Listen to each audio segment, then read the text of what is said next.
Γεια σας. Αυτή τη φορά πάλι από το χώρο της σχολής έχουμε μαζί μας τον Βασίλη τον Καλογερόπουλο, ο οποίος είναι ένας καλός φίλος και θα μπορούσα να πω και ιδιαίτερη προσωπικότητα στο χώρο της ελεύθερης κατάδυσης της υποβρύχιας σκοποβολής, αλλά και του υποβρυχίου κυνηγείου. Αυτό που θα κάνω είναι το εξής. Θα σε αφήσω έτσι, επειδή είσαι και εκπαιδευτής πολυέμπειρος και τα λοιπά, να πεις 2-3 πράγματα για τον εαυτό σου, εννοώντας δηλαδή τι έχεις κάνει για να ακούσουν και οι άνθρωποι που μας παρακολουθούν. Αλλά να ξέρεις ότι μάλλον θα συμπληρώσω κι εγώ, γιατί αποκλείεται να πεις. Είσαι και εσύ έτσι χαμηλών τόνων, όπως και ο Τζανεράκης, όπως και ο Γεράσιμος και οι υπόλοιποι αυτοί που έχουν μιλήσει πριν από εσένα σε ανάλογη φάση. Οπότε θα πρέπει εγώ κάπως να συμπληρώσω. Αν μπορείς, πες μας 2 πράγματα. Πρώτα απ' όλα θα να τα πω όλα για να μην συμπληρώσεις. Θα προσπαθήσω. Αυτό θα είναι καλό. Για πες. Ωραία.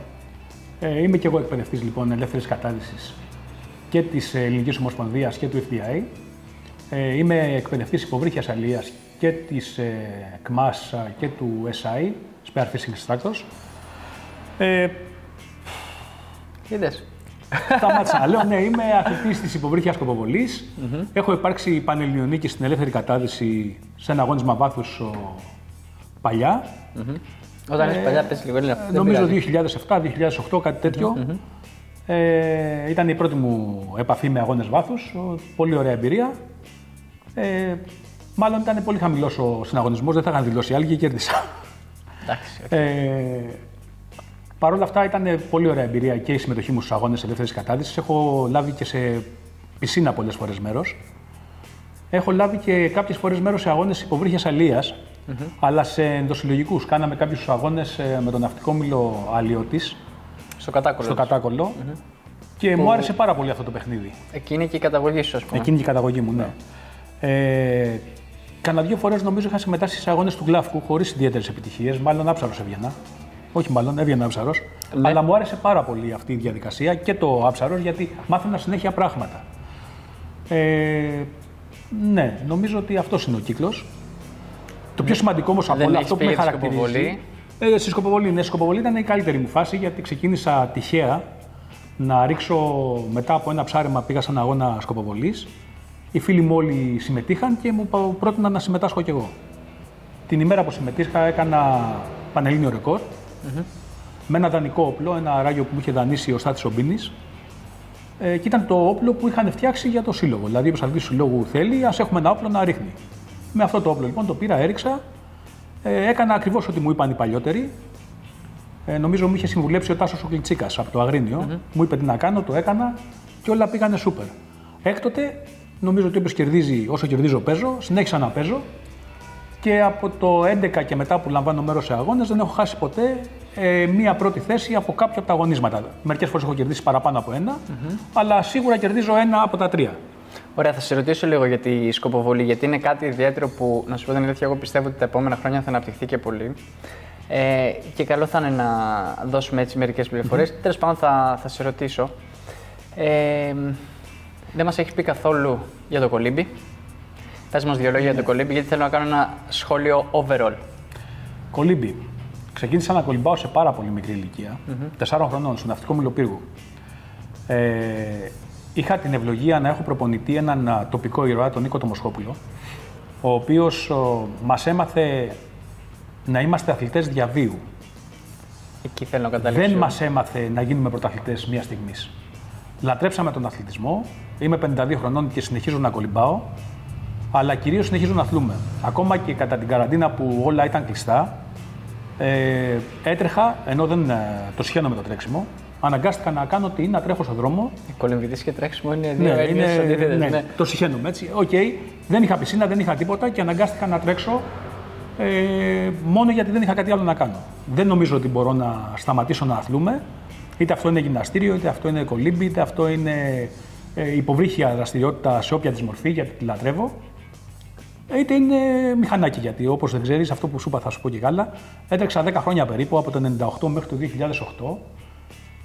Super Motard, Dragster, Enduro και Motocross. Το έχεις αναφέρει κάποια στιγμή στο παρελθόν, αλλά δεν ήμουν ποτέ πολύ καλός, αλλά αυτή είναι η έννοια του αθλητή. Πρέπει πρώτα να γίνεις αθλητής για να ελπίζεις να γίνεις κάποτε πρωταθλητής.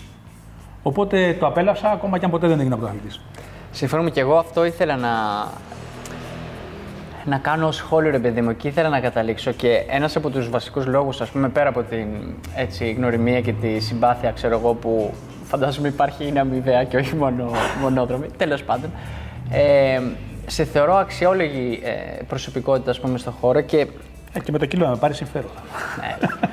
Και τέλος πάντων, εκεί που θέλω να καταλήξω, ρε παιδί μου, είναι ότι το νόημα είναι αυτό ακριβώς και εσύ πρεσβεύεις αυτό το πράγμα. Δηλαδή, το ασχολούμαι, συνεχίζω, προσπαθώ, εξελίσσομαι. Δεν έχει σημασία το αποτέλεσμα και καλά. Δεν έχει σημασία το να κερδίσω, το ξέρω εγώ από πίσω, να σου βάλω την κλειοποδιά. Όχι. Σημασία έχει να είσαι μέσα στο στίβο και να αγωνίζεσαι, ρε παιδί μου, να προσπαθείς. Ο Νίκος ο Μοσχόπουλος, σημειωτέων ήταν ψαροντουφεκάς και σκοτώθηκε σε ατύχημα με σκάφος. Έτσι. Το σκότωσε σκάφος, ναι. Μας έμαθε και μας το έμαθε πραγματικά, το πιστέψαμε, ότι η χαρά του αθλητισμού δεν είναι να απολαμβάνεις την νίκη σου, είναι να απολαμβάνεις την προσωπική σου βελτίωση, έστω και αν αυτό δεν επιφέρει την νίκη. Ακριβώς. Ήταν η προσωπική μας νίκη, η πραγματική νίκη. Η προσωπική μας βελτίωση, η καλυτέρευση της επίδοσης ήταν αυτό που πραγματικά μας έκανε νικητές. Αλλά απ' την άλλη, μας έμαθε να απολαμβάνουμε και τη βελτίωση του αντιπάλου μας. Χαιρόμουν πάρα πολύ όταν μπορούσα να κερδίσω κάποιον άξιο αντίπαλο, γιατί αυτό έδινε αξία στην νίκη μου. Εσύ, αυτό ακριβώς. Εκείνη το νόημα. Δηλαδή να υπάρχει και λίγο suspense. Δηλαδή, το να πέφτω μόνος μου και να βγαίνω πρώτος δεν ήταν και πολύ ενδιαφέρον, παρότι σε έστεφε πρωταθλητή. Στην πραγματικότητα χαίρομαι πολύ να έρχομαι πέμπτος, όταν οι 4 είναι πολύ καλοί. Μπράβο. Γιατί θα κερδίσεις και εσύ από αυτούς και θα βελτιωθείς. Αυτό είναι το νόημα. Βέβαια, υπάρχει και κάτι άλλο που λένε οι ξένοι, έτσι. Τι είναι, λέει ο δεύτερος? Ο πρώτος από τους χαμένους. Σωστό. Έτσι θα το λέμε κι αυτό. Και ο τελευταίος είναι ο πρώτος από το τέλος. Έτσι. Και αυτό σωστό. Και αυτό σωστό.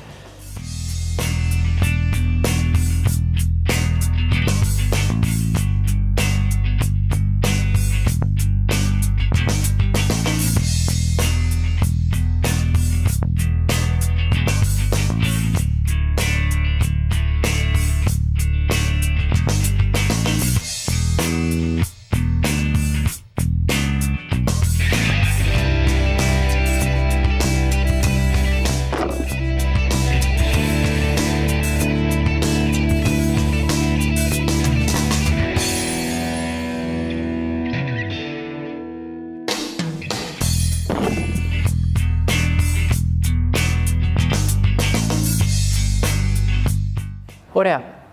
Τώρα πήγε το μυαλό μου σε μια ερώτηση. Πιστεύεις ότι ο Μοσχόπουλος είχε αυτή τη λογική και αυτή την νοοτροπία επειδή ακριβώς ήταν άνθρωπος της θάλασσας? Ή ναι, πιστεύεις ότι. Ναι. Είμαι βέβαιος. Δηλαδή, επειδή και το ψαροντούφεκο είναι μια διαδικασία που ενώ όλοι μας πάμε με σκοπό το θύραμα, τελικά απολαμβάνουμε όλα όσα συμβαίνουν και αν προκύψει το θύραμα έχει καλώς. Νομίζω ότι αυτό μας κάνει να απολαμβάνουμε όλο το ταξίδι και όχι μόνο το σκοπό. Ναι, ο σκοπός είναι να πιάσουμε ένα ψάρι. Ο σκοπός είναι να γίνουμε πρωταθλητές. Αλλά το ταξίδι δεν είναι μόνο αυτό. Δηλαδή, δεν γίνομαι υγιέστερος όταν κολυμπάω, όταν αθλούμε. Δεν γίνομαι πιο δυνατός, δεν γίνομαι πιο υγιής, δεν γίνομαι πιο. Σε όλα είμαι καλύτερος. Σε όλα. Ακόμα και στην ψυχολογία. Είμαι πιο άνετος, έχω λιγότερο άγχος, λιγότερο πίεση της καθημερινότητας. Την εκτονώνω κολυμπώντας ή αθλούμενος σε ένα γυμναστήριο. Αυτό είναι. Δεν πετυχαίνω το στόχο, δεν θα είμαι πάντα πρωταθλητής, αλλά είμαι πάντα αθλητής. Και αυτό μου έμαθε, αυτό το πίστεψα και αυτό βιώνω και το κάνω και θα το κάνω για πάντα, πιστεύω. Για πες μου, αυτή η προσέγγιση, αυτή η λογική δηλαδή, η νοοτροπία, τι άλλα χαρακτηριστικά πιστεύεις ότι σου έχει δώσει σαν άνθρωπο, ας πούμε, στη ζωή? Το σημαντικότερο είναι ότι με έμαθε να μην εγκαταλείπω την προσπάθεια ποτέ. Δηλαδή, αν δεν φτάσω σε αυτό που έχω θέσει ως στόχο, δεν θα σταματήσω όσο είμαι ζωντανός. Αυτό είναι το ένα. Το άλλο είναι να μπορώ να αφοσιώνομαι σε πράγματα που θέλω. Θέτω ένα στόχο και αφοσιώνομαι σε αυτό.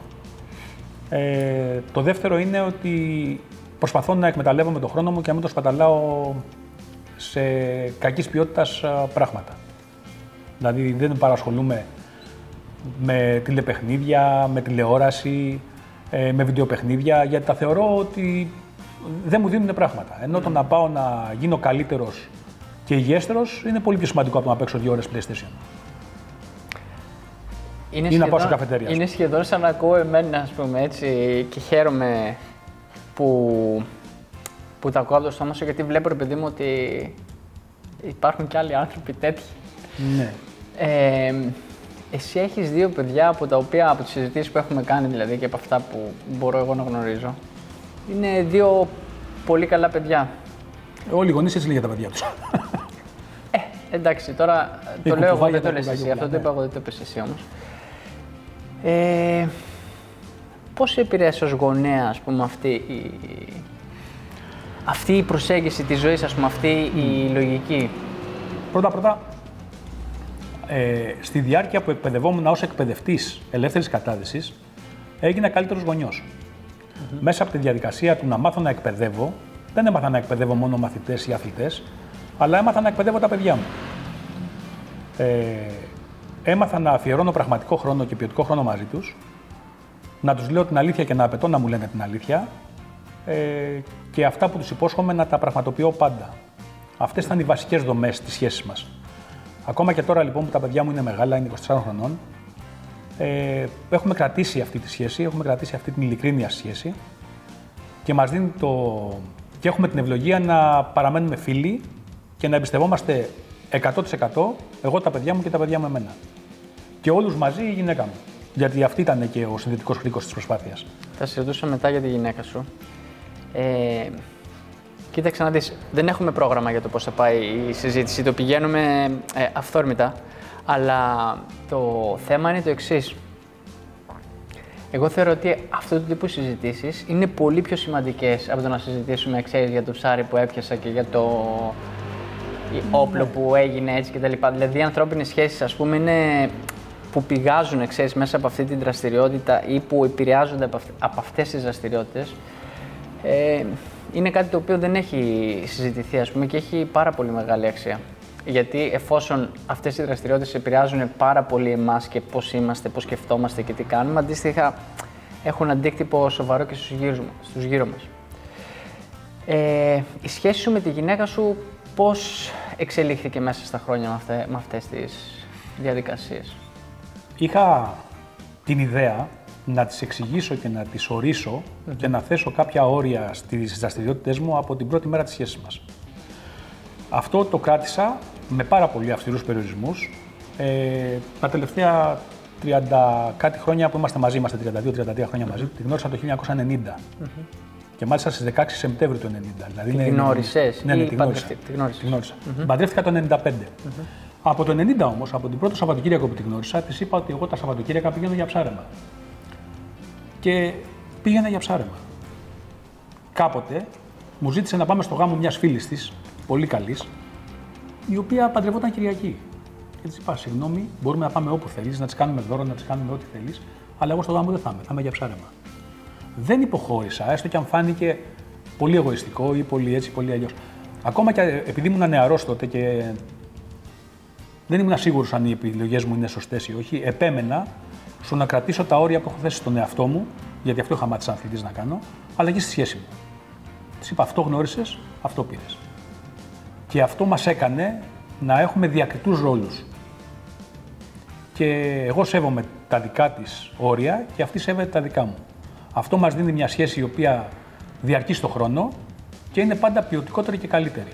Ενώ αν χάναμε αυτά τα όρια, κάποια στιγμή θα γινόταν ένα συνοθήλευμα ιδεών που ίσως να μην οδηγούσε πουθενά. Νομίζω ότι αυτή η διακριτή ρόλη, εγώ κάνω αυτό και το κάνω έτσι, και εσύ κάνεις αυτό και το κάνεις έτσι, και ο σεβασμός και των δύο στη θέση του άλλου, έχει κρατήσει αυτή τη σχέση υγιή. Αυτό προϋποθέτει όμως ότι και αυτή προφανώς έχει μια ανάλογη ωριμότητα για να συνειδητοποιήσει, να καταλάβει και να λειτουργήσει, ξέρεις, και στο ευρύτερο πλαίσιο και στο δικό σου, αλλά και στο δικό της, να κρατήσει δηλαδή τις ισορροπίες και ούτω καθεξής. Τα όρια που έθετα στην Ειρήνη τα τηρούσα και εγώ. Δηλαδή πήγαινα για ψάρεμα και της έλεγα θα γυρίσω στις 9, αλλά στις 9 γυρνούσα. Δεν της έλεγα θα γυρίσω στις 9 και δεν γυρνούσα ποτέ. Υπήρχε εμπιστοσύνη και υπήρξε απόλυτη συνέπεια στην τήρηση των ορίων. Και όταν της έλεγα ότι όταν γυρίσω θα πάμε για φαγητό, θα πηγαίναμε για φαγητό. Πάντα. Όσο κουρασμένος κι αν ήμουνα, ό,τι κι αν έπρεπε να γίνει με τα ψάρια. Έχω ένα μεγάλο ψάρι που δεν έχω πού να το βάλω. Θα το άφηνα να σαπίσει στα μάξι. Γιατί είχα υποσχεθεί ότι θα το κάνω. Δεν θα άφηνα σαν πίστα μάξι, θα το βάζω σε ένα ψυγείο όπως. Αλλά τέλος πάντων δεν θα έδινα προτεραιότητα στο θύραμα ή στο να το καθαρίσω ή στο να το μοιράσω ή στο να το κάνω οτιδήποτε. Θα έδινα προτεραιότητα σε αυτό που είχα υποσχεθεί. Αυτό λοιπόν την είχε καθησυχάσει και με είχε καθησυχάσει ότι η δέσμευσή μας για την επόμενη στιγμή της ζωής μας θα ισχύει. Υπήρξε ποτέ ανησυχία από τα μέλη της οικογένειας για τις δραστηριότητες που κάνεις? Γιατί ούτε το motocross είναι, ξέρεις, καθημερινή δραστηριότητα, ούτε η ελεύθερη κατάδυση, ούτε το υποβρύχιο ψάρεμα. Είχα 2 τραυματισμούς σοβαρούς σε αγώνα με μοτοσυκλέτες. Ο ένας μάλιστα ήταν αρκετά σοβαρός, έσπασε τα πλευρά μου και δεξιά και αριστερά και όλα. Σε εκείνο το ατύχημα έπαθα ρήξη ύπατος και ρήξη πνεύμονος. Είχε βγει η κλίδα 6,5 πόντους επάνω από το δέρμα, οπότε χρειαζόμουν χειρουργία, χρειαζόμουν αποκατάσταση και φυσικά κανείς δεν ήξερε αν θα αποκατασταθεί το τραύμα στο πνεύμονα ή στο ύπαρ και αν θα επιβιώσω από αυτό το ατύχημα. Και φυσικά η γυναίκα μου είχε στην αγκαλιά της 2 μωρά παιδιά και έναν άνθρωπο ψιλοσακατεμένο στο νοσοκομείο. Θα ήταν λογικό λοιπόν με αυτή την ανησυχία και με, και με αυτή την εμπειρία να μου ζητήσει να σταματήσω την επαφή μου με τους αγώνες της μοτοσυκλέτας. Δεν το έκανε ποτέ και όταν της ρώτησα γιατί δεν το κάνει, μου είπε ότι ενώ θα ήθελα να το κάνεις, να σταματήσεις να ασχολείσαι με τέτοια σπορ και τόσο επικίνδυνα, θα πρέπει να είναι δική σου απόφαση και όχι δική μου. Μόνο τότε θα έχει ουσία. Αν κάνεις απλά ό,τι θέλω εγώ, εσύ θα είσαι δυστυχισμένος. Και εγώ δεν θέλω να είσαι δυστυχισμένος. Θέλω να παραμένεις στη ζωή σου ευτυχισμένος.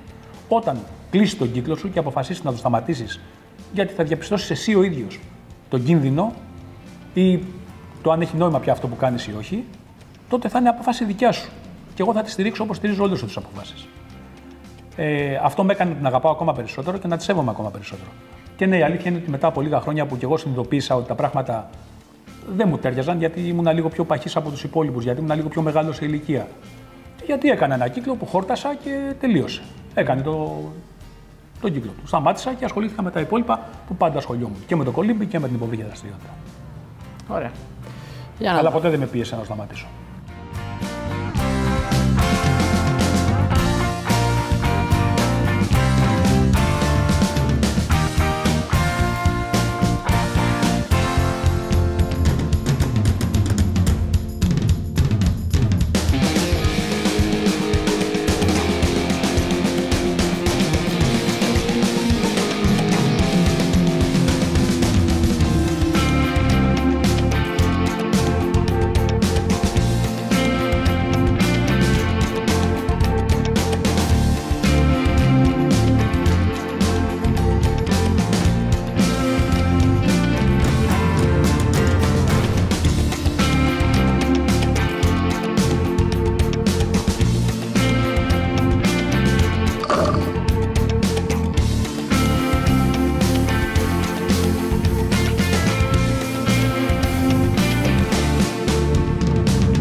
Αφού μιλάμε έτσι για διαπροσωπικές σχέσεις και τα λοιπά, θέλω να πεις τη σχέση σου με την άπνοια. Και εντάξει, με την άπνοια. Δεν εννοώ με την άπνοια, εννοώ με τον Νίκο και τον Τόλι ουσιαστικά. Ναι. Αυτοί οι 2 άνθρωποι είναι 2 εξαιρετικοί άνθρωποι. Και θέλω να μου πεις και γιατί επέλεξες να τους έχεις ως χορηγούς, ας πούμε, κτλ. Δεν ξέρω αν ήμουν σε θέση να τους έχω εγώ. Μάλλον αυτοί με επέλεξαν να με έχουν ως χορηγούμενο, παρά εγώ να τους έχω ως χορηγούς. Εντάξει, εγώ έχω επιλέξει να τους έχω ως γονείς. Μετά από κάποιες επιτυχίες θα μπορούσε να είσαι και αλλού, ας πούμε. Δεν είναι θέμα. Ναι. Πιστεύω ότι η δραστηριότητά μου άρχισε να γίνεται πιο γνωστή και να έχω επιτυχίες εφόσον είχα ήδη επιλεγεί από αυτούς. Δηλαδή, πρώτα έγινα εκπαιδευτής, τότε είχα αρχίσει να έχω και επιτυχίες στη σκοποβολή και στην ελεύθερη κατάδυση, να γυρνάω κάποια βιντεάκια που να έχουν μια σχετική απήχηση από τον κόσμο. Παρ' όλα αυτά, συνέχισα να συνεργάζομαι μαζί τους επειδή πίστεψα και στον τρόπο που σκέφτονται και στις ιδέες τους γενικότερα. Δεν είναι εξόχως σημαντικό σε μια χορηγία το ποσό που θα λάβει ο αθλητής είτε σε λεφτά είτε σε πράγματα, αλλά η συνέπεια και η συνέχεια. Αυτοί οι 2 άνθρωποι λοιπόν πρώτα με χορηγούν με ιδέες και με γνώσεις και μετά με μια στολή και ένα ψαροντούφεκο και ξέρω εγώ με τα έξοδα του αγώνα ή του ταξιδίου. Και αυτό είναι ανεκτήμητο. Δηλαδή η γνώση που μου προσφέρουν δεν μπορεί να συγκριθεί με ένα ψαροντούφεκο ή με ένα ζευγάρι λάστιχα. Η συμβουλή, η πατρική φροντίδα, η ανιδιοτελή αγάπη δεν κοστολογείται. Θα σου πω κάτι πάνω σε αυτό. Προφανώς θα το γνωρίζεις, θα το θυμάσαι κιόλας. Και εγώ στα πρώτα μου βήματα είχα χορηγούς, τον Νίκο και τον Τόλι, την Άπνοια δηλαδή.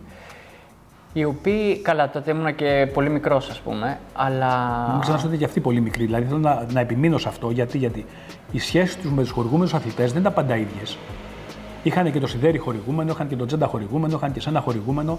Νομίζω ότι όλα τα πολύ μεγάλα ονόματα του ελληνικού, ναι, της ελληνικής υποβρύχιας δραστηριότητας, είτε ελεύθερης κατάδυσης είτε ψαροντούφεκου, είχαν περάσει από εκεί. Τώρα τελευταία όχι, γιατί έχουν αλλάξει αυτόν τον τρόπο σκέψης. Θα συμφωνήσω. Τέλος πάντων, εγώ για τότε ήθελα να πω. Ακολουθήσαμε μετά διαφορετικές πορείες για άλλους λόγους. Εμένα με είχαν βοηθήσει πάρα πολύ και σε προσωπικό επίπεδο. Δηλαδή, πέρα από τις χορηγίες, τα έξοδα και τα λοιπά, ας πούμε, τον εξοπλισμό και το καθεξής, κάνανε για μένα πράγματα τα οποία δεν θα τα κάναν άλλοι. Ένα είναι αυτό. Δεν θέλω να μπω σε λεπτομέρειες τώρα, αλλά μπορούμε να τα συζητήσουμε και κατηδίαν άμα θες. Κάνανε για μένα πράγματα που δεν θα κάναν άλλοι και σε επίπεδο τελείως εκτός δραστηριότητας. Το οποίο αυτό, ξέρεις, δεν το ξεχνάω. Και... Το ίδιο κάνουν και σε μένα και αυτό εκτιμώ τόσο που με δεσμεύει ψυχολογικά και δεν μπορώ να φύγω από την οικογένεια της Άπνεα. Πρώτον, γιατί έχουμε δύο πράγματα. Τα ίδια τα προϊόντα με ικανοποιούν στο 100%. Δηλαδή, τις δικές μου ανάγκες τις καλύπτουν 100%. Θέλω να συζητήσουμε λίγο για το ράγιο συγκεκριμένα μετά. Θα σου πω και για το αποτέλεσμα. Στα δικά μου δεδομένα, στις δικές μου δυνατότητες, με υπερκαλύπτει. Οι στολές τους, τα πέδιλά τους, ο εξοπλισμός που μου παρέχουν είναι τέτοιος που δεν αισθάνομαι ελληματικό σε σχέση με τους συναθλητές μου. Οπότε, σε οποιαδήποτε μορφή ανταγωνισμού, αισθάνομαι ικανός να τους αντιμετωπίσω στα ίσια. Άρα, είμαι καλυμμένος από το βασικό κομμάτι του εξοπλισμού. Από το συναισθηματικό κομμάτι. Και μετά έχοντας, ας πούμε, σε ένα αγώνα υποβρύχιας αλίας, σύμβουλο, έναν άνθρωπο που είναι 3 φορές πανελλήνιος πρωταθλητής, αισθάνομαι απολύτως ασφαλής. Σε ένα αγώνα ελεύθερης κατάδυσης, έναν άνθρωπο που είναι ο πρόεδρος της ελεύθερης κατάδυσης του πλανήτη, αισθάνομαι απόλυτα ασφαλής. Όταν μιλάμε για υποβρύχια σκοποβολή και με διδάσκει ο Μπέλος, ο οποίος έχει κερδίσει ό,τι κερδίζεται σε αγώνες υποβρύχιας σκοποβολής, ωραία, τι άλλο να ζητήσεις. Σου δίνει τον καλύτερο εξοπλισμό, σου δίνει την απόλυτη γνώση και μάλιστα μασημένα. Τι να πεις, δώστε μου και 1.000 ευρώ ακόμα γιατί αυτά δεν μου φτάνουνε. Είναι ανόητο δηλαδή. Νομίζω ότι σε καλύπτει 100%. Εμένα τουλάχιστον με καλύπτει 100%. Αλλά το πιο σημαντικό από όλα σε αυτή τη σχέση είναι ότι πια είναι οικογενειακή. Δηλαδή είναι μέντορας μου, είναι πατέρας μου, είναι φίλος μου. Δεν είναι χορηγός μου. Και αυτό δεν μπορεί να αλλάξει με χρήματα. Δηλαδή, αν δεχτώ μια προσφορά με 5.000 ευρώ, δεν θα τη δεχτώ όχι γιατί δεν έχω ανάγκη τα χρήματα, αλλά γιατί δεν μπορεί να μου καλύψει όλα τα υπόλοιπα που δεν αγοράζονται. Έτσι ακριβώς. Και εγώ να σου πω την αλήθεια που βρέθηκα πρόσφατα στη διαδικασία, ας πούμε, επιλογής χορηγού. Τη συνεργασία μου με τη Μέστρη, με το Χαλάτη, διάλεξα ακριβώς για αυτό το λόγο. Γιατί θέλω να είμαι ήρεμος, παιδί μου. Θέλω να μπορώ να συζητήσω με έναν άνθρωπο χωρίς δεύτερες σκέψεις, χωρίς να. Ακριβώς. Με εμπιστοσύνη. Αυτό δηλαδή δεν. Εγώ θα το πω και κάπως αλλιώς, νομίζω να συμφωνήσεις. Η λέξη υπάλληλος στα ελληνικά σημαίνει υποαλλήλους, κάτω από εμάς. Εγώ λοιπόν, ως χορηγούμενος αθλητής, θα αισθανόμουν υπάλληλος κάποιας εταιρείας. Εγώ δεν αισθάνομαι υπάλληλος καμίας εταιρείας. Αισθάνομαι μέλος. Αισθάνομαι κομμάτι. Και αυτό δεν θα το άλλαζα, έστω και αν ο μισθός άλλαζε. Δηλαδή, δεν θέλω να τεθώ υπό κανενός. Είμαι ισότιμο μέλος σε μια κατάσταση, η γνώμη μου γίνεται σεβαστή, όποια και αν είναι αυτή, και βεβαίως έχουμε αντιρρήσεις και από το θέμα του εξοπλισμού και από το θέμα της. Αλλά αυτές οι αντιρρήσεις συζητιούνται, εξηγούνται και λύνονται. Και από τις δύο μεριές. Ναι. Και αυτό είναι που το θεωρώ. Αυτή είναι η ουσία. Δηλαδή, η κατανόηση και η προσπάθεια τώρα, αλλά τα άλλα είναι απλά οδοντόκρεμες που λέγαμε παλιά. Ακριβώς. Εντάξει.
Είπαμε, είσαι εκπαιδευτής ελεύθερης κατάδυσης και εκπαιδευτής υποβρυχίου κυνηγείου.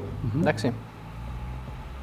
Είσαι και προπονητής κολύμβησης και πολύ σύντομα θα είσαι και προπονητής αλφα κατηγορίας υποβρύχιας δραστηριότητας. Τέλος πάντων, να μην μπούμε σε αυτή την κουβέντα κτλ. Okay. Θέλω να μου πεις λίγο, επειδή είσαι πολλά χρόνια ας πούμε, σε αυτές τις δραστηριότητες, πώς βλέπεις τη σχέση του απλού ψαροντοφεκά ή του απλού ελεύθερου ντύτη με την εκπαίδευση και πώς το βλέπεις να εξελίσσεται μέσα στα χρόνια και πού πιστεύεις ότι θα φτάσει. Θα σου πω ότι αισθάνομαι ευτυχής γιατί βλέπω ότι η σημερινή γενιά των υποβρύχιων κυνηγών και των ελευθερών δυτών επιζητά τη γνώση. Οι παλιότεροι επιζητούσαν την επίδοση μέσω της βιωματικής εμπειρίας.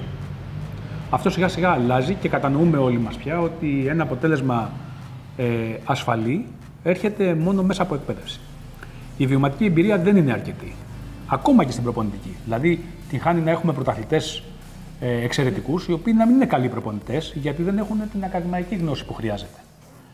Το ίδιο και στην ελεύθερη κατάδυση. Αν έχουμε εξαιρετικούς ψαροντουφεκάδες, ας πούμε, δεν μπορούν να διδάξουν. Γιατί δεν γνωρίζουν πώς να διδάξουν και δεν γνωρίζουν τι να διδάξουν.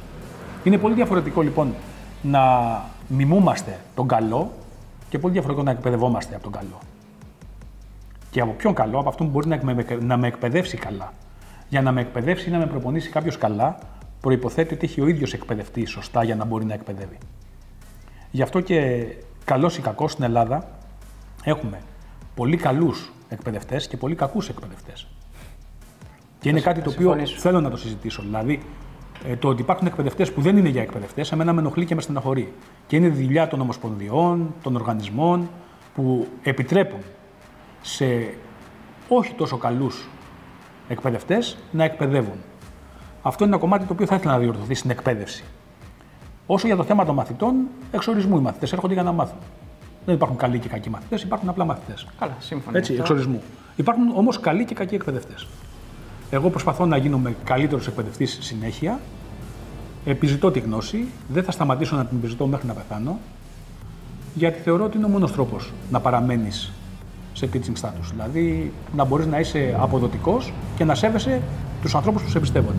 Ναι, φίλε, άμα πεις ότι τα έμαθα, τελείωσες. Αν πεις ότι τα έμαθα, τότε απλά δεν έχεις καταλάβει ότι δεν ξέρεις τίποτα. Ακριβώς. Συμφωνώ απολύτως για το κομμάτι του καλοί και κακοί εκπαιδευτές. Εδώ θέλω να σου κάνω μια ερώτηση η οποία... Ας ελπίσουμε ότι εμείς είμαστε στους καλούς. Φίλε, θα μας κρίνει η ιστορία τώρα. Εντάξει, okay. Κάνουμε ό,τι μπορούμε. Το να λέμε ότι είμαστε καλοί και ότι... Όχι, εμείς δεν μπορούμε να λέμε τίποτα. Οι μαθητές μας πρέπει να λένε και μάλιστα όχι οι μαθητές μας. Η ασφάλεια και η επιδόση των μαθητών μας.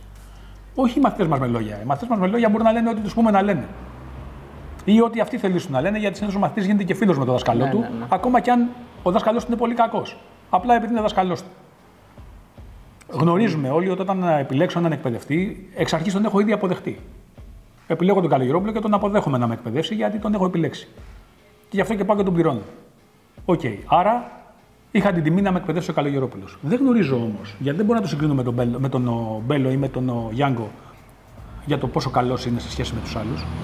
Και άλλωστε, όταν μιλάμε για το καλός ή καλύτερος, πρέπει να το βάλουμε σε σχέση με κάτι άλλο. Άρα, όταν λέμε καλός ή κακός εκπαιδευτής, σε σχέση με. Σε σχέση με το μέσο όρο, εγώ θα έλεγα. Ναι. Ή σε σχέση με κάποιον που έχω κάνει πρώτο επίπεδο ή δεύτερο και έκανα με αυτόν τρίτο.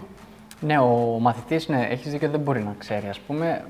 Έχει μία. Γι' αυτό υπάρχουν μαθητές οι οποίοι πιστεύουν ότι οι εκπαιδευτές τους ήταν οι καλύτεροι από όλους, γιατί δεν έχουν δοκιμάσει με κάποιον άλλον. Παρ' όλα αυτά, εγώ δεν τα βάζω με τους μαθητές, τα βάζω με τους εκπαιδευτές εκπαιδευτών και με τα συστήματα τα οποία επιτρέπουν να υπάρχουν διαρροές με όχι άρτιους εκπαιδευτές. Εγώ θα σου πω το εξής. Θα σε ρωτήσω αυτή την ερώτηση, δηλαδή είχα στο μυαλό μου να σου κάνω. Αυτό το πράγμα θέλουμε να μεγαλώσει, εντάξει. Βεβαίως. Είναι μια δραστηριότητα που ουσιαστικά η εκπαίδευση, ας πούμε, έχει μπει τα τελευταία χρόνια μέσα. Πολύ πρόσφατα. Ναι. Παλιά προσπαθούσαμε να ανακαλύψουμε τον τροχό από μόνοι μας, με πληροφορίες που βλέπαμε στον ύπνο μας, ας πούμε, όχι που παίρναμε εμπεριστατωμένα. Εγώ δεν έχω καταλήξει στην απάντηση αυτής της ερώτησης που θα σου κάνω. αλλά θα ήθελα την άποψή σου πάνω σε αυτό. Έχουμε τον καλό εκπαιδευτή που κάνει καλή δουλειά, έχουμε τον κακό εκπαιδευτή που κάνει κακή δουλειά και έχουμε και το μέτριο. Εσύ λες, ρε παιδί μου, να βγάλουμε τους κακούς απ' έξω με κάποιο τρόπο, δηλαδή να τους περιορίσουμε ή τέλος πάντων να τους προετοιμάσουμε καλύτερα για να γίνουν καλοί. Θα σου πω κάτι. Συγγνώμη που σε διακόπτω, αλλά έχει πολύ μεγάλη σημασία αυτό. Θέλω να πω σε όλους ότι ακόμα και ένας κακός εκπαιδευτής είναι καλύτερος από κανέναν εκπαιδευτή. Δηλαδή, ο κακός θα σε εκπαιδεύσει με λάθος τρόπο. Δεν θα στα μάθει όλα. Θα σου μάθει όμως αρκετά για να γίνεις ασφαλέστερος από το να μην κάνεις καθόλου σχολείο. Δηλαδή, σε πρώτη φάση ας βρω έναν εκπαιδευτή. Έστω και αν είναι κακός, θα μου κάνει σίγουρα καλό. Ναι. Κακό αποκλείται να σου κάνει. Έχω μια ένσταση εδώ πέρα μικρή. Έχω κάποια συγκεκριμένα πράγματα. Είμαι τόσο πολύ υπέρ της εκπαίδευσης που ακόμα και κακοί εκπαιδευτές μου κάνουν από το ανεκπαίδευτο μαθητή. Εκεί θέλω να καταλήξω κι εγώ, ρε παιδί μου, ότι νομίζω ότι αν βάλουμε σε μια ζυγαριά το δεν έχω κάνει καθόλου μάθημα ή το έχω κάνει μάθημα με έναν κακό εκπαιδευτή. Κακό εκπαιδευτή. Ναι. Μάλλον καλύτερο είναι το δεύτερο. Ναι. Αν εξαιρέσουμε βέβαια κάποιους πραγματικά πολύ κακούς και όχι ως εκπαιδευτές, ως χαρακτήρες, ας πούμε, που. Εντάξει, ευτυχώς νομίζω ότι αυτή είναι απειροελάχιστη τουλάχιστον στην Ελλάδα, από όσο ξέρω, τους ξέρω νομίζω όλους. Αποτελούν δάχτυλα αναπήρου χειρός, δηλαδή δεν είναι πολύ. Πρέπει να είσαι άτυχος για να πέσει πάνω του. Δηλαδή, Ή άτυχος ή να μην έχεις κάνει μια μικρή έρευνα αγοράς. Ναι. Ναι. Δηλαδή, αν είναι να δώσουμε μια συμβουλή σε κάποιον, θα ήταν πάντα διαλέξτε έναν εκπαιδευτή, σύμφωνοι μαζί σας. Ρωτήστε γύρω-γύρω δύο ανθρώπους που όλοι ξέρουμε κάποιον ο οποίος βουτάει. Ρωτήστε. Να σας πούνε τι καπνοφουμάρει, ας πούμε, αυτός. Ναι, ακριβώς αυτό είναι. Οκ.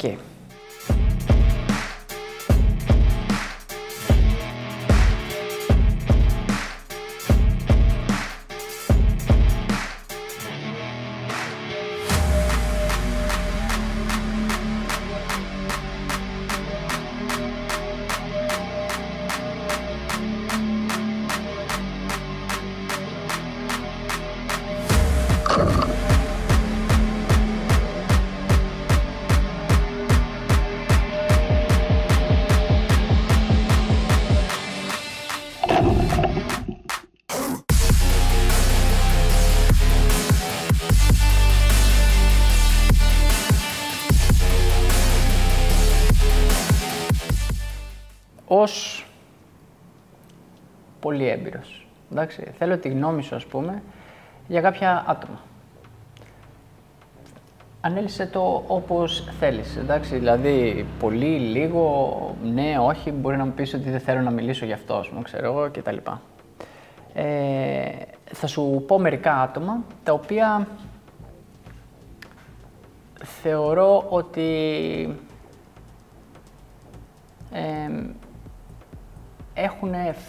είχαν κάποια επιρροή, ας πούμε, στον χώρο, εντάξει. Τουλάχιστον μπορεί όχι ουσιαστικά, αλλά μπορεί στη γενική συνείδηση, ας πούμε, εντάξει. Ας ξεκινήσουμε, ξέρω εγώ, με το Συντέρι. Για πες μου. Είστε και κάπως γνωστοί, ας πούμε, είναι κουμπάρος με τον πολύ καλό σου φίλο το Σαραντινό. Έχεις δηλαδή, δεν είναι ότι δεν το ξέρεις. Πες μου λίγο έτσι, δύο λόγια για αυτόν. Τι πιστεύεις, έτσι, δύο κουβέντες. Όπως όλους τους Έλληνες ψαροντουφεκάδες, έτσι και εμένα με έχει επηρεάσει ο Σιδέρης. Είναι τόσο έντονη η παρουσία του στον χώρο που το αποτύπωμά του θα μείνει. Και βεβαίως το αποτύπωμά του υπάρχει σε όλους μας. Δηλαδή κάπου μέσα μας κάτι θα λέει Σιδέρης. Έχει συγκεκριμένα χαρακτηριστικά. Είναι ένας άνθρωπος πολύ έξυπνος, ο οποίος ακούει όλους, ό,τι και αν του λένε, επεξεργάζεται αυτά που του λένε και τα χρησιμοποιεί κατά το δοκούν. Αυτό είναι φοβερό πλεονέκτημα. Και αυτό τον έχει στέψει πρωταθλητή, κατά τη γνώμη μου. Τις φυσικές δυνατότητες του έχει ένα χάρισμα εξαιρετικό, είναι ταλαντούχος. Αν και εγώ στο μυαλό μου νομίζω ότι η λέξη ταλέντο δεν υπάρχει. Θα συμφωνήσω, ναι. Απλά είναι πολύ πιο δουλευταράς από άλλους. Να αφήσουμε τον ταλαντούχος απ' έξω. Έχει προσπαθήσει πολύ σκληρά και αυτό που απολαμβάνει είναι το αποτέλεσμα της πολύ σκληρής του προσπάθειας. Η οποία όμως δεν είναι μόνο σωματική, είναι και νοητική. Έχει εκμιεύσει, κάναμε και σαρδάμ, πληροφορίες από όλους. Μπορεί να ακούσει από κάποιον ψαρά, επαγγελματία ψαρά, για μια τεχνική, για ένα τόπο, για κάτι και να το συγκρατήσει, να το ψάξει, να το ερευνήσει και να το απολαύσει. Δεν θα αφήσει τίποτα να πέσει στην τύχη εφόσον του φανεί ενδιαφέρον. Και αυτό τον χαρακτηρίζει σαν άνθρωπο. Ψάχνεται, επενδύει σε χρόνο, προσπαθεί πολύ, εργάζεται σκληρά και αυτός είναι ο τρόπος της επιτυχίας. Εμείς βλέπουμε το Σιδέρη να το πετυχαίνει και θεωρούμε ότι συμβαίνει επειδή είναι ο Σιδέρης. Όχι, συμβαίνει επειδή κάνει αυτά που κάνει ο Σιδέρης. Νομίζω ότι αν και εμείς κάναμε όλα όσα κάνει ο Σιδέρης, θα μπορούσαμε να απαιτούμε αντίστοιχο αποτέλεσμα. Αν όμως δεν τα κάνουμε, δεν μπορούμε να απαιτήσουμε τη δικιά του επιτυχία. Θέλει και μια ευφυΐα. Δεν μπορείς δηλαδή, και ακόμα και να κάνεις τα ίδια, θέλει και μια ευφυΐα για να καταλήξεις, ας πούμε, σε ένα αποτέλεσμα σκέψης. Δηλαδή... Δεν μιλάω μόνο για το θέμα του τρόπου σκέψης, μιλάω για την ίδια την σωματική κόπωση. Δηλαδή προσπαθεί, προπονείται, επενδύει σε αυτό, κάνει ποδήλατο, τρέχει, ψαρεύει πάρα πολύ συχνά και αυτό του δίνει τη δυνατότητα να είναι πάντα στα σκαλιά μάχημος. Ναι. Εάν είχε επαναπαυθεί στο όνομα, θα είχε ήδη χάσει.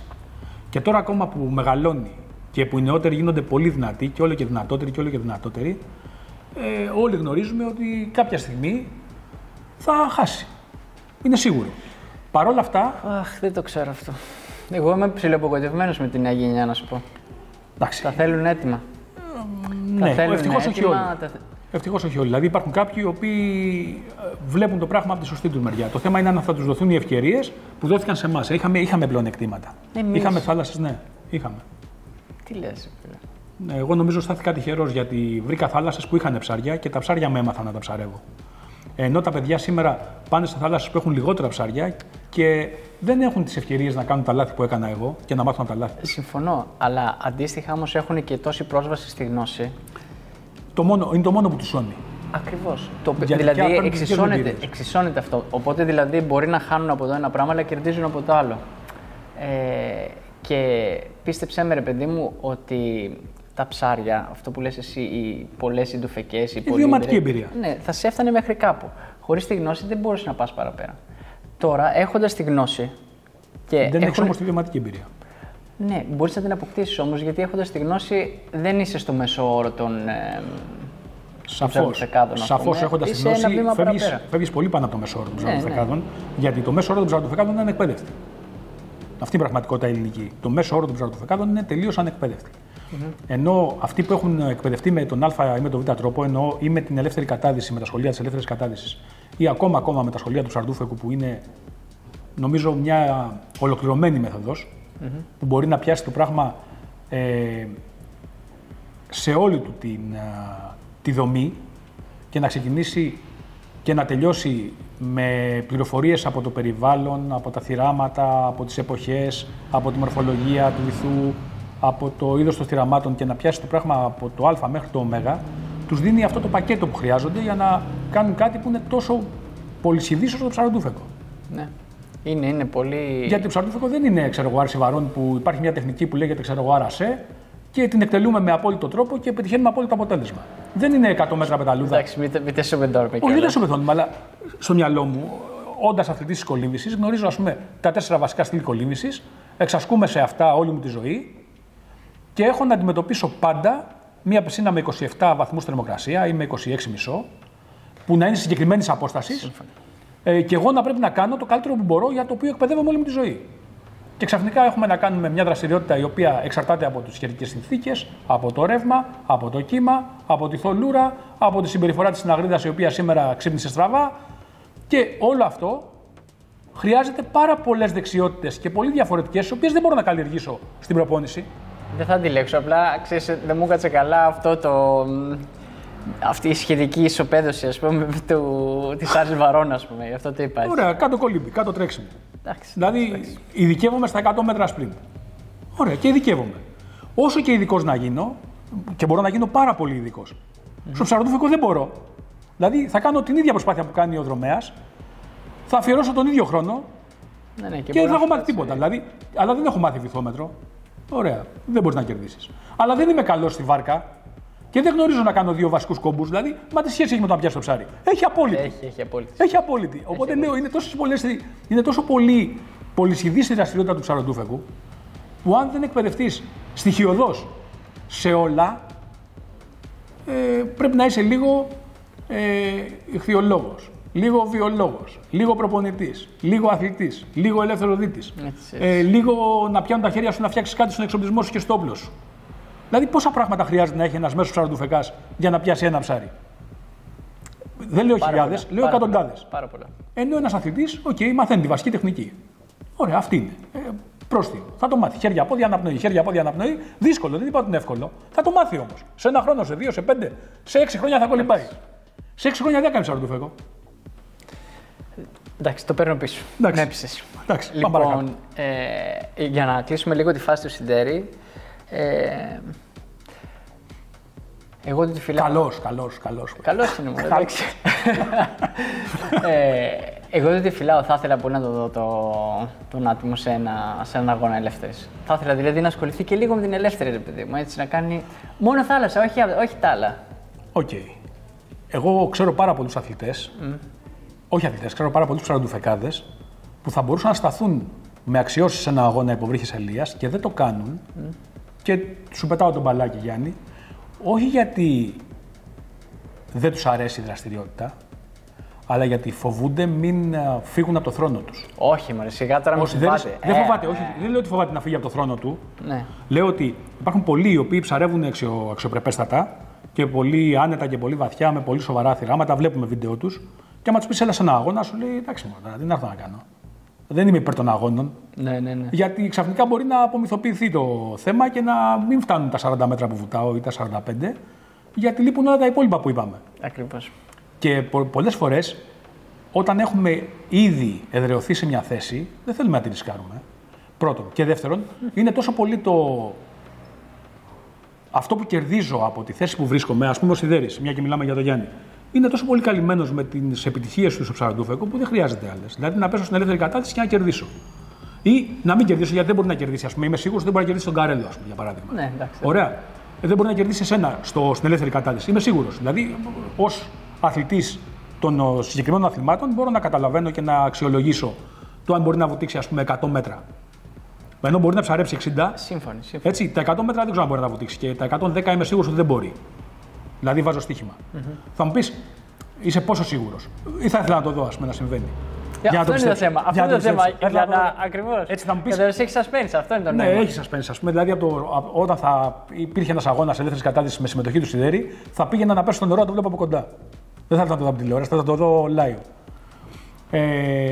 Ναι, θα είχε ενδιαφέρον. Θα είχε πραγματικά ενδιαφέρον. Παρ' όλα αυτά, νομίζω ότι το κίνητρό του είναι πολύ μικρό. Δηλαδή, σου λέει γιατί να μπω στη διαδικασία. Δεν έχει μάθει να κάνει πράγματα λίγο.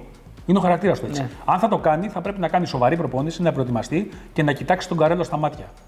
Αν δεν έχει στόχο να το κάνει, κίνητρο δηλαδή, σου λέει εντάξει, δεν χρειάζεται. Είμαι πρωταθλητής ψαροντούφεκου 13 χρόνια. Γιατί να γίνω πρωταθλητής ελεύθερης κατάδυσης? Μπράβο. Αφήνω και κάτι να κερδίζετε εσείς. Εντάξει, έτσι απλά για το. Ποιο, ότι μπορώ να το κάνω? Για τη διαδικασία. Εγώ θα σου πω.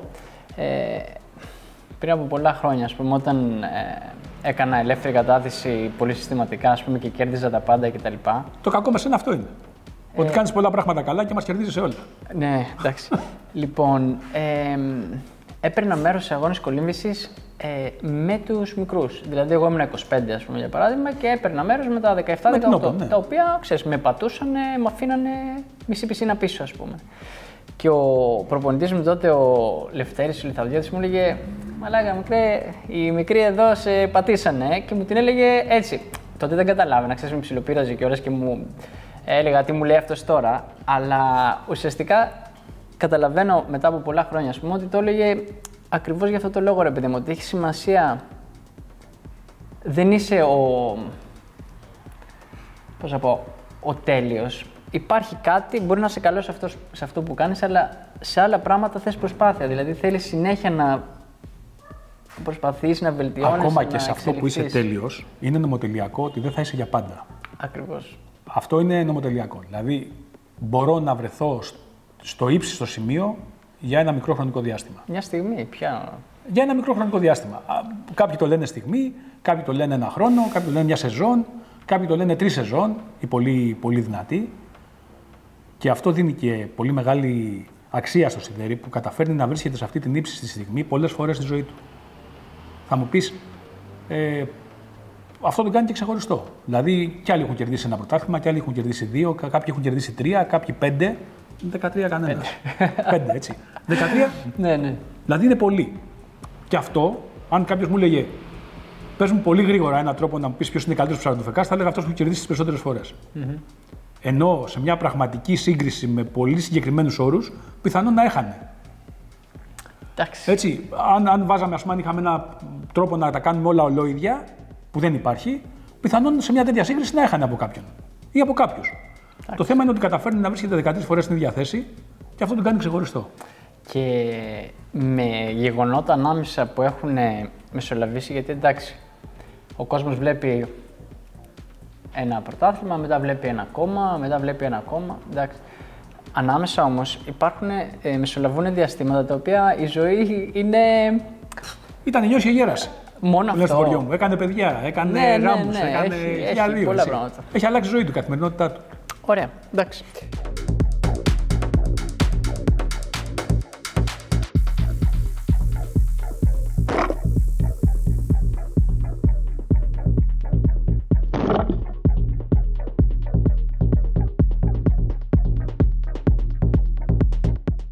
Για να συζητήσουμε λίγο. Θέλω να μου πεις την άποψή σου για τον Μπέλο.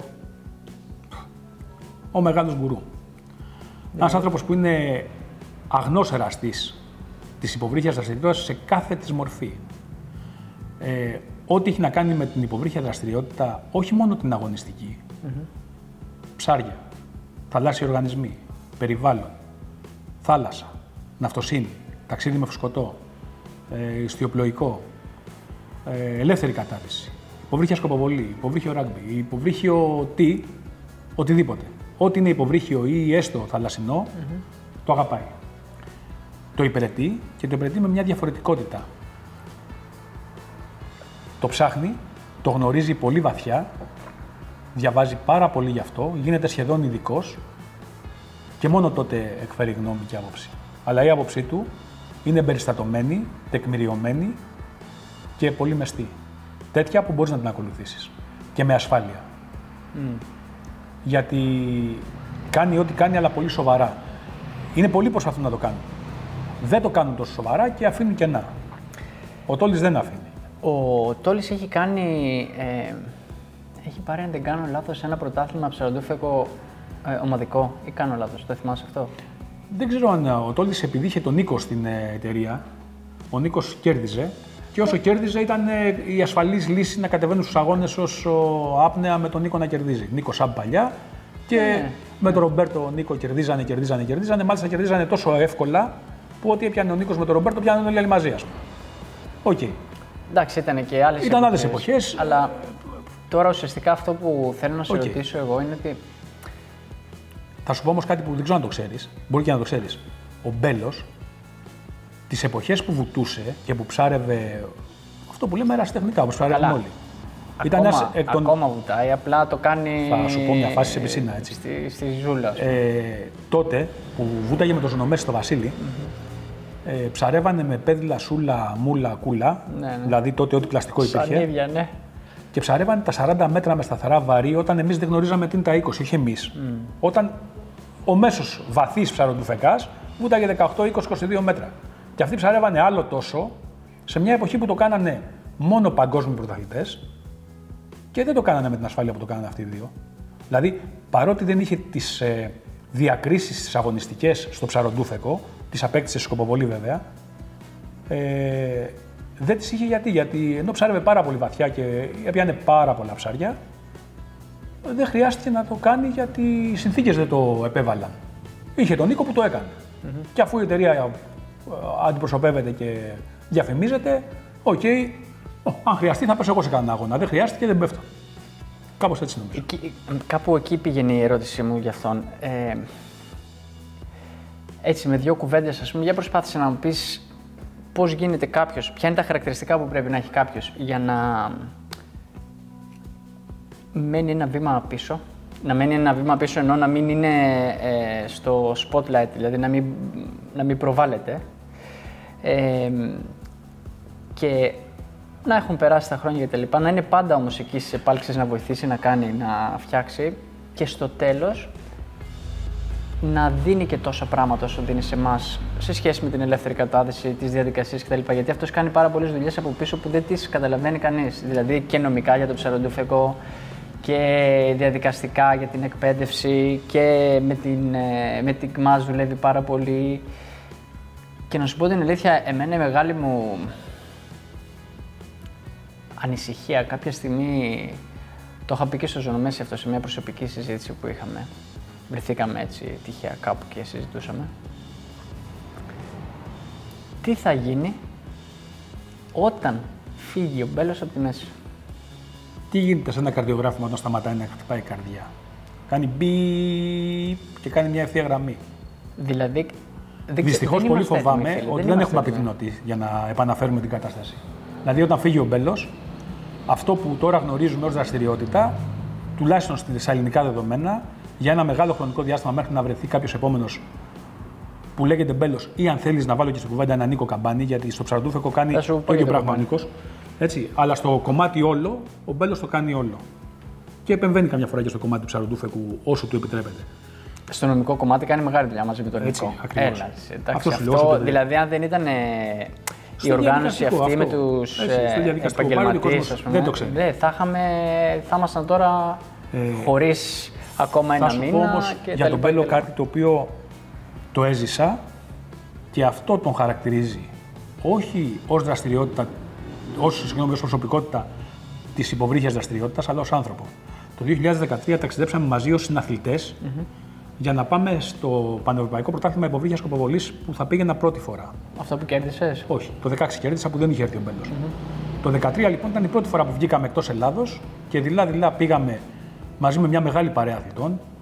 Με το Δούναβι, με τον Παπακοσταντή, με την Τοπούζογλου, με τη Ρένια Αντικριτικού, με το Ξανθάκι. Πολύ ωραία ομάδα και πολύ ωραία παρέα. Αρχηγός αυτού του ταξιδιού ήταν ο Τόλης ο Μπέλος, όπως ήταν και αθλητής. Ο Νίκος Σαραντινός. Πήγαμε όλοι μαζί λοιπόν, στην Πρέσια νομίζω, για να λάβουμε μέρος στο πανευρωπαϊκό, τότε όχι, πανευρωπαϊκό πρωτάθλημα. Ως μέλη της εθνικής μας ομάδος. Ο Τόλης είχε φροντίσει για τα ενοικιαζόμενα αυτοκίνητα. Ο Τόλης θα φρόντιζε να βρει τη σωστή διαδρομή για να ταξιδέψουμε με ασφάλεια μέσα στη νύχτα. Ο Τόλης θα φρόντιζε να μας βάλει στις καρέκλες των αεροπλάνων, αφού τακτοποιήσουμε τα πράγματά μας με ασφάλεια στο αεροπλάνο. Ο Τόλης θα φρόντιζε να πάρουμε τα πράγματά μας στην ώρα τους και να μην αφήσουμε τίποτα πίσω. Ρώτησε τους πάντες 100 φορές για το αν έχουμε ξεχάσει κάτι και αν χρειάζεται κάτι. Ήταν ο μοναδικός που κουβαλούσε σπέαρα, αναπνευστήρες, πέδιλα, σκατά, βέργες, μπετονιές, εργαλεία. Αν χαλάσει το όπλο κάποιου, να μπορεί να το επανορθώσουμε γιατί έπρεπε να πάμε ως ομάδα. Χωρίς να είναι αυτό που λέμε πάω για να σας βοηθήσω να πέσετε. Πήγαινε για να πέσει, να είναι ένας από τους ανταγωνιστές μας, έτσι. Τότε κατάλαβα ότι έχει το μετάλλι του ηγέτη. Αλλά όχι του ηγέτη που θέλει να είναι μπροστά για να δείχνεται, του ηγέτη που είναι από πίσω και σπρώχνει όλους τους άλλους να πάνε μπροστά. Αυτό τον κάνει πολύ ιδιαίτερο και πολύ αξιόλογο, γιατί δεν είναι από εκείνους που είναι μπροστά και τραβάνε, είναι από εκείνους που είναι από πίσω και σπρώχνουν. Okay. Και αυτό είναι κάτι που για μένα έχει κερδίσει τον απόλυτο σεβασμό μου και με έχει κάνει να τον εκτιμώ και να τον έχω τόσο ψηλά. Έχει, για να μην πούμε ονόματα, γιατί τώρα εντάξει, να μην το βάλουμε έτσι, αλλά βλέπεις ρε παιδί μου ανθρώπους. Ο Μπέλος θα κρατήσει άλλα 10 χρόνια, άλλα 15 χρόνια, μακάρι δηλαδή. Μετά βλέπεις δεν βλέπω ανθρώπους. διάδοχο κατάσταση, όχι. Δεν βλέπω διάδοχο κατάσταση. Δεν βλέπω κανένα Μπέλο που να θέλει να κάνει και που να μπορεί να κάνει. Γιατί ίσως να θέλει κάποιος. Εγώ βάζω τον εαυτό μου και φαντάζομαι τον εαυτό μου να προσπαθώ να κάνω αυτά που κάνει ο Μπέλος. Δεν μπορώ. Δεν έχω τη δυνατότητα. Δεν έχω τις γνώσεις. Ας πούμε, δεν μιλάω τόσο καλά ξένες γλώσσες. Δεν γνωρίζω τόσο καλά νομικά όσο ο Τόλης. Δεν είμαι τόσο οργανωτικός όσο αυτός. Δηλαδή πιστεύω ότι δεν θα τα καταφέρω ακόμα και αν θελήσω να το κάνω. Έχει πάρα πολλές δεξιότητες, τις οποίες τις εξαντλεί στο να εξυπηρετεί εμάς. Και τις δραστηριότητες μας και να τα βρίσκουμε όλα, αν όχι έτοιμα, σχεδόν έτοιμα. Έστησε την υποβρύχια σκοποβολή στην Ελλάδα από κανονισμούς, έφτιαξε μέχρι και τους στόχους που έχουμε και ρίχνουμε. Κάτσε, τους σχεδίασε, τους υπολόγισε, τους κατασκεύασε, τους πλήρωσε Και μετά πήρε τα χρήματα από την Ομοσπονδία αφού είχαν γίνει 2 αγώνες. Και αυτούς τους στόχους έχουμε εμείς και λέμε: έχουμε στόχους και κάνουμε υποβολή για σκοποβολή. Ναι. Ποιους στόχους? Αυτούς που έχει σχεδιάσει και έχει φτιάξει ο Μπέλος μόνος του. Και αυτούς τους κανονισμούς που έφτιαξε, τους δώσαμε στην Παγκόσμια Ομοσπονδία και τους ενέκρινε. Δηλαδή, ο κόσμος δεν γνωρίζει, αλλά ό,τι εμείς απολαμβάνουμε ως άθλημα έχει στηθεί από έναν άνθρωπο. Είναι ο One Man Show. Και πάμε στην ελεύθερη κατάδυση. Αναλαμβάνει την ελεύθερη κατάδυση ως ο έφορος του αθλήματος παγκοσμίως. Και τίποτα, τρέχει 1,5 χρόνο τώρα. Και... όχι, είναι νομίζω 2 ή 3 χρόνια. Δηλαδή, 3 δεν είναι, αλλά δεν είναι 2, ας πούμε. Όχι, νομίζω είναι σίγουρα. Στην Επιτροπή ήταν παραπάνω, αλλά ως πρόεδρος της Επιτροπής. Νομίζω 3 χρόνια. Δεν είναι 3 με τίποτα. Νομίζω ότι είναι πάνω από 2 χρόνια και είμαι βέβαιος ότι τη θέση που πήρε, νομίζω πήρε τη θέση του Αλεξέη Τιμολχάνοβ, που ήταν προτινόμενος για να πάρει εκτός του Μπέλου. Ευτυχώς. Και πρόσχε, η Αρζάνοβα, η οποία είναι Ρωσίδα και πρόεδρος της Ομοσπονδίας, επέλεξε τον Μπέλο. Από ένα συνειδητοποιητή της που όλοι γνωρίζουμε την αξία του, τουλάχιστον αθλητικά την αξία του. Οπότε αυτό κάτι σημαίνει, ότι επιλέχθηκε ένας άνθρωπος που είχε πολύ παραπάνω εφόδια από την αθλητική ικανότητα να βουτάει 150 μέτρα που βουτάει ο Αλεξέη. Okay.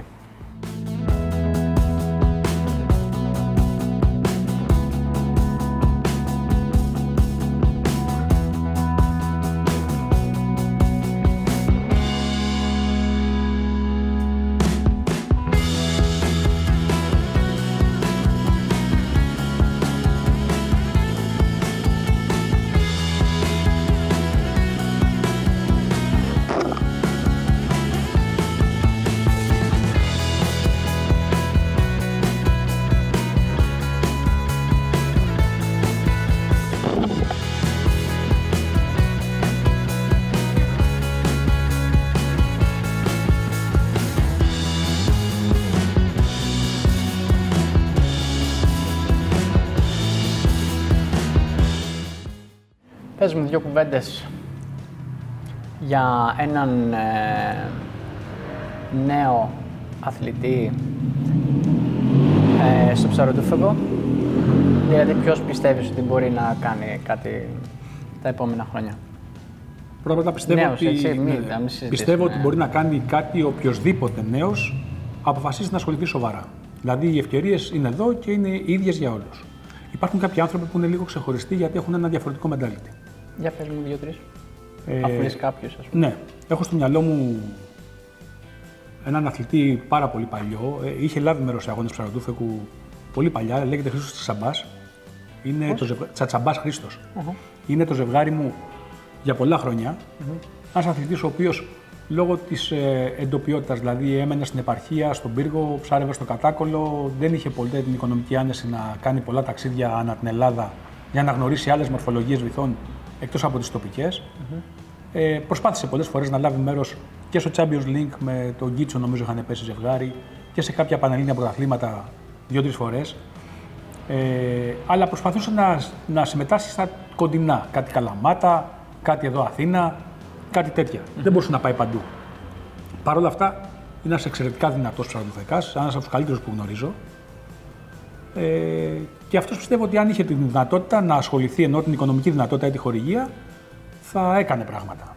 Ο Χρήστος δηλαδή είναι ένας από τους ψαροτούφεκάδες που με μαθαίνουν ακόμα και τώρα και που κερδίζω ψαρεύοντας δίπλα τους. Κερδίζω γνώσεις και εμπειρίες. Δηλαδή, κάθε φορά που ψαρεύω μαζί του, μαθαίνω και άλλα πράγματα και αυτός μαθαίνει, φαντάζομαι από μένα, αλλά και εγώ συνεχίζω να μαθαίνω. Έχω όμως και παιδιά πάρα πολύ φρέσκα που κάνουν ψαροτούφεκο 2-3 χρόνια και που βλέπεις ότι ξεχωρίζουν πάρα πολύ από τους υπόλοιπους. Ένας τέτοιος είναι ο Νικόλας ο Γκρούπε. Ένας τύπος. Γκρούπε, ναι, είναι Γερμανός. Είναι Γερμανός ο Νικόλας.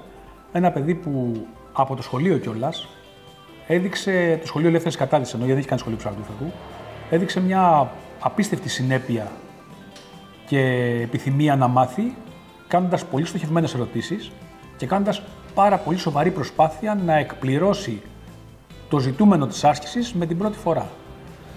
Είχε αθλητικό παρελθόν ή ήτανε... Όχι. Έπαιζε λίγο μπάλα αεραστεχνικά.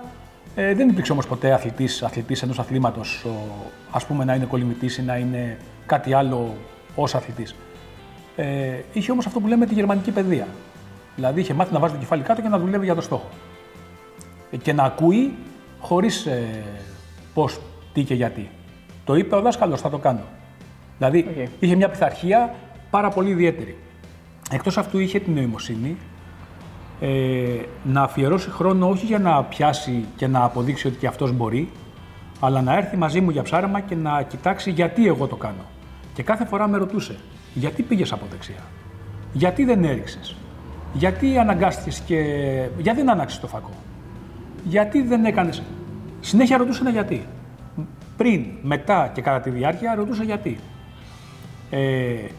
Κάθε τι που έκανε ζήταγε μια αξιολόγηση. Έβγαινε πάνω και μου λέγε το έκανα έτσι, πώς σου φάνηκε, μήπως να το κάνω αλλιώς. Τώρα, αυτή η σχέση δασκάλου-μαθητή που μένει. Ναι, τώρα που ψαρεύουμε μαζί, ένα παιδί που πιάνει ό,τι θέλει, δηλαδή έχει φτάσει πια μέσα σε 3-4 χρόνια ψαροτούφεκου, να μπορεί να σου πει ότι πάω να πιάσω μια συναγρίδα κάνα 4 κιλά και να φάμε το βράδυ. Δεν έχει κανείς αντίρρηση, οκ, συναγρίδα ή στήρα. Πείτε μου τι θέλετε για να πάω να το πιάσω. Και γυρνάει με μια συναγρίδα ή μια στήρα, ό,τι του πει. Δηλαδή έχει φτάσει σε ένα επίπεδο που τα πράγματα δεν συμβαίνουν, τα κάνει να συμβαίνουν. Και ναι, το θεωρώ ολοκληρωμένο. Εάν θα ασχοληθεί με το αγωνιστικό ψαροτούφεκο, είμαι βέβαιος ότι και η σωματοδομή του είναι τέτοια που του επιτρέπει να το κάνει. Δηλαδή, τον έχω δει να βουτάει 45 μέτρα μπροστά μου εύκολα, με ασφάλεια, χωρίς να πνίγεται. Και να μπορεί να είναι, όχι με την εμπειρία τη δικιά σου, του Σιδέρη ή τέλος πάντων κάποιων αθλητών που το κάνουν για χρόνια, αλλά αν ασχοληθεί θα τον βρείτε μπροστά σας. Δηλαδή, θα είναι αυτό που λέμε, αυτός εδώ τι κάνει τώρα εδώ. Φιλέ, αυτό που σας σώνει, όχι μπροστά μας. Αυτό που σας σώνει είναι ότι είναι Γερμανός και δεν μπορεί να πέσει το Πανελλήνιο πρωτάθλημα, γιατί το επιθυμεί. Και είπε πώς μπορώ κι εγώ να πέσω, σε αυτό τώρα το τελευταίο, είχε έρθει για να μας βοηθήσει. Και όχι μόνο μας βοήθησε, μας βοήθησε και μας έλυσε προβλήματα. Και προβλήματα στη βάρκα και προβλήματα με την ανέλυση της Βραζιλιάνας και αναγνώρισε ψάρια. Και μερικά από τα ψάρια που ο Νίκος έπιασε και μετρήσανε ήταν ψάρια που είχε βρει ο Νίκος. Δηλαδή η δουλειά του ήταν αποδοτική και είχε αποτέλεσμα. Δεν ήταν. Και εμάς ούτε ο Νίκος πιστεύαμε ότι μπορεί να είναι τόσο βοηθητικός, ένας τόσο ας πούμε άπειρος. Γιατί μπορεί να μην έχει πολλά χρόνια, αλλά τελικά έχει επενδύσει τόσο σε αυτό που κάνει που το κάνει πάρα πολύ καλά. Εντάξει, οπότε το θεωρώ πολύ φερέγγι. Βέβαια και αυτά που του λείπανε τα είχε έτοιμα πάνω στη βάρκα δηλαδή από εσάς. Δεν είναι το έτσι απλό. Αλλά ναι, καταλαβαίνω. Και είχε και από μένα πάρα πολύ μεγάλη βοήθεια γιατί. Αναπτύξαμε μια προσωπική σχέση η οποία έχει διάρκεια, οπότε και ο εξοπλισμός του άρχισε να γίνεται απολύτως ειδικός από την πρώτη μέρα. Δηλαδή, όταν είδα τα πράγματά του, λέω: καλά, αυτό το πετάς, παίρνεις αυτό και συνεχίζεις έτσι, γιατί έτσι. Ναι. Και επειδή ο χαρακτήρας του ήταν τέτοιος που δεν είχε πολλές ερωτήσεις, ήταν αφού το λες εσύ, θα το κάνω έτσι. Και μετά, βέβαια, καταλάβαινε γιατί του το έλεγα, αλλά δεν με αμφισβήτησε ποτέ. Χωρίς αυτό να σημαίνει ότι τα ξέρω όλα και τα κάνω όλα καλά, αλλά η δουλειά μου επάνω του απέδωσε και απνευστικά και ψαρευτικά και βεβαίως και ο ίδιος είχε τις δυνατότητες. Είχε το αίσθηκτο, είχε την ευφυΐα και όλα αυτά ταιριάξανε και τον θεωρώ πολύ φερέλπη. Δηλαδή είμαι σίγουρος ότι θα το δούμε μπροστά μας, σε ό,τι και αν κάνει. Ωραία.